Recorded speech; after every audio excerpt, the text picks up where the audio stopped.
Здравейте! Момент само. Оп, тя осичката се видя. Тук е една. Втора осичка. Пчелите си още не са качени на захарта. Де факто сега са постопли днеска времето. Направо се е топло, така се каже. Почнаха пчелите да облитат, но осите и те са наредени. Иначе ако забелязвате колко оси има изхвърлени от пчелите. Реално в момента са разпуснали кълбото и кот намерят вътре от осите, трепят и навънка. Ето тук една още жива горе-долу да измачкаме главата. И две се намерят още в хранилката. Сами виждате, да снимам. Оставил съм само една дупчица. От другия край няма. Тази една дупчица обаче и тя не помага. Защото като кълбото застане, стане кълбо, нали, през студеното време, осите си влизат, заобикалят кълбото и се качват директно хранилката. Некъде една и още една, две оси. Три станаха даже вече. И аз сега правя така примерно. Повдигна малко капачето.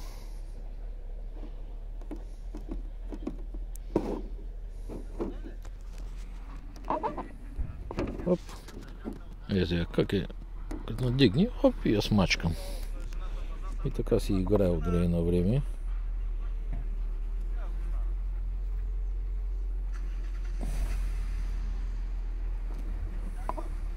Едните пчелите се забелязват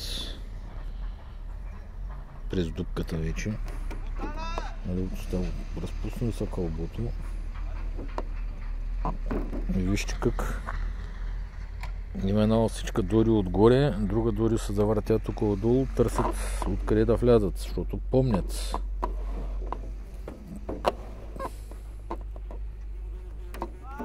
Ей къде? Оп! И на нея разказах играта.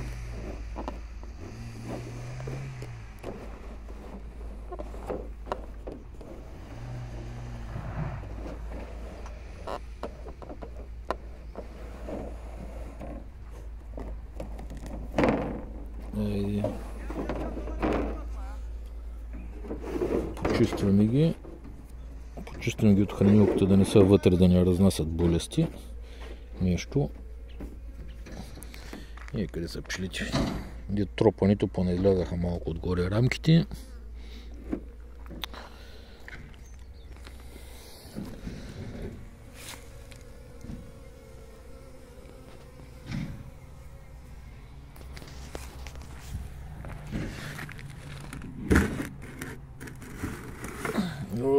Ей къде е отдолу на легенчето?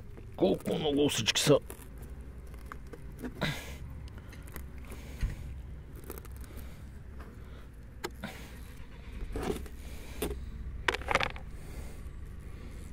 Как се крият отдолу.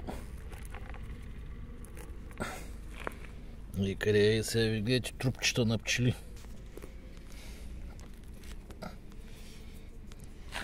Пълно е с трупчета на пчели.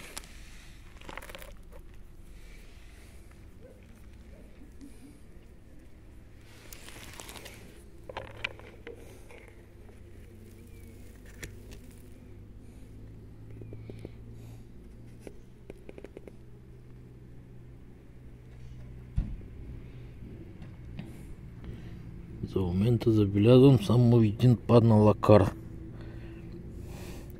Пък не се сещам колко време не съм ги проверявал. Да изтупаме. Пак да се сложим.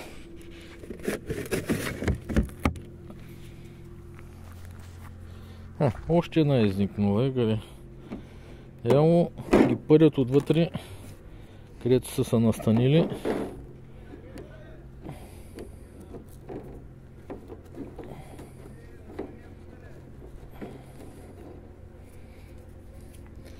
Но щом няма пчели горе в захарта, Значи пилото не са го почнали още.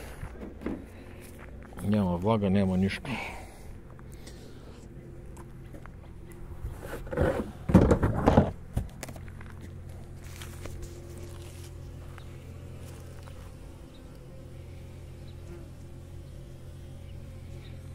И това е за